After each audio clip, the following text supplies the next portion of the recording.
À chaque fois que je vois Tom Cruise jouer dans un film, j'arrive pas à imaginer que cet acteur fait quasiment toutes ses cascades. Et en plus, faut quand même savoir qu'aujourd'hui, il a dépassé les 60 ans et il continue encore de faire ses cascades.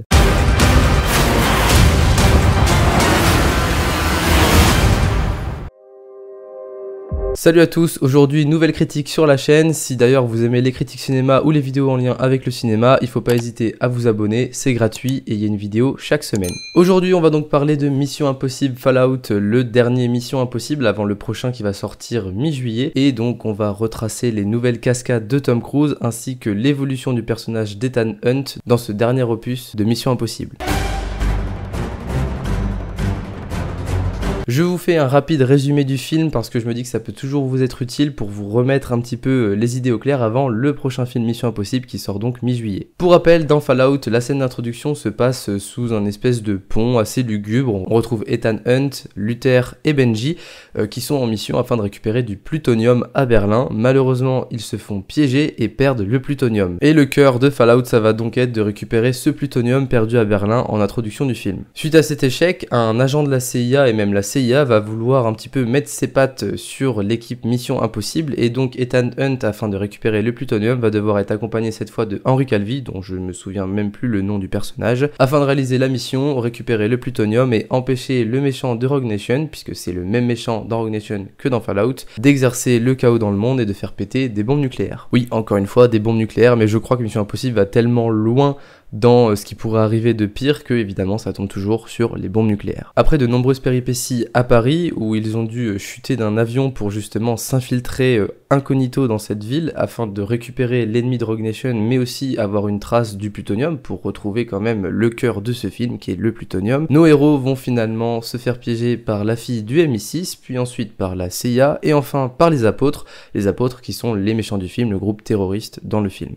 Bref, clairement, on est au milieu, aux trois quarts du film, l'équipe Mission Impossible n'a ni récupéré le plutonium, et c'est pas très certain au niveau de l'ennemi de Rogue Nation, puisque vous allez voir que à force de se faire piéger dans tous les sens, ils vont finir par le perdre. Vous arrivez donc aux trois quarts du film avec l'équipe Mission Impossible toujours en échec, et vous vous dites comment, cette fois, ils vont réussir à s'en sortir. Et c'est là qu'une petite flamme se ravive dans le film, puisque l'équipe Mission Impossible va se rendre à Londres afin d'arrêter Henry Cavill, qui ne fait pas du tout partie de la CIA, mais qui est un des membres des apôtres, le groupe terroriste censé tout détruire. Une fois à Londres, Ethan Hunt passe vraiment à ça de capturer Henry Cavill, d'empêcher évidemment l'ennemi de Rogue Nation d'être libéré, mais aussi le plutonium d'être utilisé à des fins machiavéliques. Et là vraiment on arrive tout proche de la fin du film, on se dit vraiment que Mission Impossible va pour la première fois échouer, mais c'est sans compter Ethan Hunt et toute son équipe qui va désormais se rendre en Asie afin d'empêcher les bombes d'exploser, qui logiquement ne devraient pas être désamorçables. Mais vous connaissez l'équipe, ils vont y arriver. Et alors que tout semble perdu, que les bombes nucléaires vont bientôt exploser, l'équipe Mission Impossible, accompagnée de l'agent du MI6 et de Julia, oui, Julia fait son grand retour dans Mission Impossible à la fin du film, eh bien, les bombes sont désamorcées, après de nombreuses cascades, de nombreuses bagarres, de nombreuses explosions, toutes les plus impressionnantes les unes que les autres, à la dernière seconde, littéralement la dernière seconde, les bombes sont désamorcées et l'équipe Mission Impossible a réussi. Alors pour ce qui est de mon avis sur ce film, tout simplement j'ai envie de dire que c'est pas le meilleur Mission Impossible que j'ai vu, même si c'en est quand même un très bon. Le rythme tout le long du film est soutenu, il est intéressant, il y a des petits moments un peu plus lents et heureusement parce que sinon le film je pense serait imbuvable tellement il y a d'action. Et justement là tout l'équilibre est bon et c'est je trouve ce qui fait aussi qu'un film est agréable à regarder et ce Mission Impossible là est agréable à regarder. Pour ce qui est du jeu des acteurs, tout est très bon, voilà, c'est des acteurs qui ont de l'expérience, ça se ressent, tout est très bien joué, il y a même des cliffhangers qui sont joués à la perfection, qui rendent justement le film extrêmement intéressant avec beaucoup de pics émotionnels, que ce soit même la tristesse vers la fin du film, un côté très tendre qu'on peut avoir envers les personnages, mais aussi des côtés très surprenants, très inquiétants par rapport justement à ce que va devenir l'histoire, ce que va devenir ce personnage à tel ou tel moment. Donc franchement très très intéressant et par rapport justement à Solomon Lane, il y a un cliffhanger absolument magnifique à nouveau avec les masques et le personnage d'Henry Cavill qui se fait duper par un masque alors qu'au tout début du film justement il disait mais à quel moment ce truc marche encore. Donc voilà, c'est quand même un très bon Mission Impossible, même si à mes yeux Mission Impossible 3 et de mémoire Protocol Phantom sont parmi mes préférés. Celui-ci s'en sort bien, mais je le mettrai pas, voilà, je le mettrai pas quand même en première place. Derrière, par contre, il y a quand même des bagarres, des scènes de combat qui sont hyper bien chorégraphiées. C'est vraiment très visuel, très agréable à regarder, à suivre. Je pense notamment à la scène où il y a Henry Cavill, Tom Cruise qui se battent contre un ennemi, je sais même plus lequel d'ailleurs, dans les toilettes. Là, franchement, la chorégraphie, elle est incroyable. Et d'ailleurs, ils se font prendre une misère par un gars, mais c'est génial. Vraiment, la scène, elle est super bien tournée. C'est trop cool. Ensuite, dans le film, il y a un moment, le responsable de Mission Impossible meurt et ça laisse justement toute l'ouverture sur la suite de Mission Impossible, dans le sens où qui va remplacer ce responsable qui avait pris la tête de Mission Impossible depuis, je crois, 2 ou 3 films. Donc ça, c'est pareil. Est-ce qu'il va y avoir une suite dans le prochain film qui va expliquer comment l'autre va arriver au pouvoir, quelle est sa personnalité, etc. J'imagine que oui. Bref, ce sera la surprise dans quelques semaines. Et je voulais terminer au niveau de ma critique sur ce film avec évidemment un petit mot sur Paris, puisque Paris occupe, un peu comme Londres, mais avec une place beaucoup plus importante, une grosse place dans le film. Et c'est super agréable parce qu'on voit la capitale sous tous les angles avec des lumières vraiment différentes. Une course-poursuite en moto qui est absolument magnifique, qui est une cascade qui a été réalisée évidemment, encore une fois, par Tom Cruise en grande majorité, voire en totalité. Toute cette scène-là s'enchaîne très bien. Franchement, c'est super bien filmé, tourné.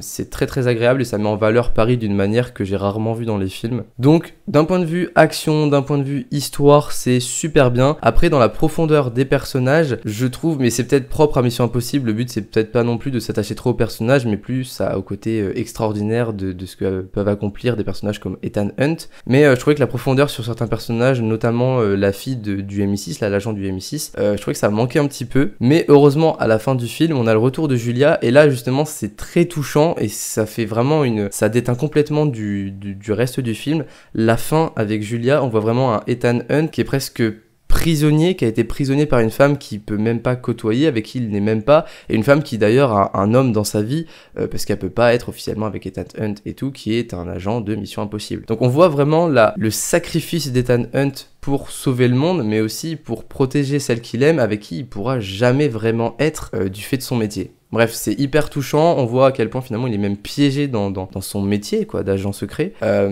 C'est vraiment très sympa, et revoir Julia à la fin du film, donc l'actrice qui joue Julia, c'est hyper touchant. Donc plutôt une fin réussite pour ce Mission Impossible. J'allais dire, il n'y a pas vraiment de grosses cascades, mais il y a quand même une chute d'avion à plus de 7000 mètres, qui a été d'ailleurs encore une fois réalisée par Tom Cruise et sur lequel je vais revenir un peu plus tard. Donc non, un film quand même assez complet, très bien, pas le meilleur à mon sens, mais quand même très agréable à regarder, et je vous conseille d'aller le voir d'ailleurs, ou de le regarder à nouveau avant de voir le prochain Mission Impossible. Au niveau des anecdotes, ça va être assez rapide, j'en ai sélectionné seulement quelques-unes. Évidemment, je commence avec la plus classique, celle où Tom Cruise s'est quand même fait une double fracture de la cheville, a fini la scène, parce que Tom Cruise c'est aussi le producteur, donc il sait très bien que s'il coupe la scène, il va falloir la refaire, et là vu qu'il est blessé, tant pis. Il fait la scène même s'il a la cheville complètement flinguée, il fait comme si de rien n'était, d'ailleurs ça se voit un petit peu, ça se voit même clairement dans le film, ils ont gardé la scène où l'acteur boite mais d'une violence c'est inouï. Et il faut savoir que la production a été arrêtée donc 7 semaines pour que Tom Cruise se rétablisse, alors quand même que les médecins annonçaient 9 mois avant qu'il soit pleinement remis. Je vais vous en parler juste avant, mais Tom Cruise a réalisé une chute qu'on appelle une chute à l'eau, donc haute altitude, l'eau ouverture. Ouais, je crois que c'est ça. En gros, vous sautez de très haut et vous ouvrez votre parachute vraiment au dernier moment, au plus bas possible. C'est des techniques militaires pour infiltrer des camps ennemis. Et il faut savoir que Tom Cruise a à nouveau réalisé ce genre de chute. Enfin, je dis à nouveau, c'est parce qu'il a déjà fait des cascades qui sont absolument extraordinaires. Donc là, il faut savoir quand même qu'il a sauté d'un avion à plus de 7500 mètres, chute libre directe, avec une chorégraphie en plus qui est hyper dure, il paraît, à réaliser, qui demande beaucoup de sauts. Et Tom Cruise a réussi à le faire avec une centaine de sauts. Bref, vraiment, on dirait que je suis en train de saucer Tom Cruise, mais ce mec est impressionnant. Il fait non seulement ses cascades, mais en plus il est doué, il les fait rapidement et bien. Ensuite, la scène de la moto dans Paris, c'est une scène vraiment hommage à Claude Lelouch. D'ailleurs, toute la scène à Paris a été très longue pour rendre hommage justement à la capitale qui venait de subir les attentats de 2015, et les producteurs voulaient vraiment mettre à l'honneur le fait que la capitale est rayonnante, magnifique et sans danger. Et comme je vous disais, la scène de la moto, c'est une scène hommage à un court-métrage de Claude Lelouch, tant dans l'idée qui est de traverser Paris à toute vitesse que dans la forme, c'est-à-dire de filmer justement la course-poursuite sur la moto face à l'acteur, etc. Donc un bel hommage pour notre célèbre Claude Lelouch. Et enfin, dernière anecdote, celle de l'hélico, parce que je voulais juste la mettre, encore une fois, une énième cascade de Tom Cruise qui est impressionnante. L'hélico qui est en pleine action avec un câble suspendu dans les airs. Tom Cruise va évidemment faire la scène de A à Z, et ceci dans les airs alors qu'il pourrait tomber et mourir, ou même se cogner et mourir, ou je ne sais quoi. Bref, ce type aime se mettre en danger pour seulement 1 ou 2 minutes d'apparition dans un film, pour montrer une cascade absolument ahurissante. Mais l'effet est là, ça marche très très bien, et merci Tom Cruise de nous livrer des scènes aussi magnifiques.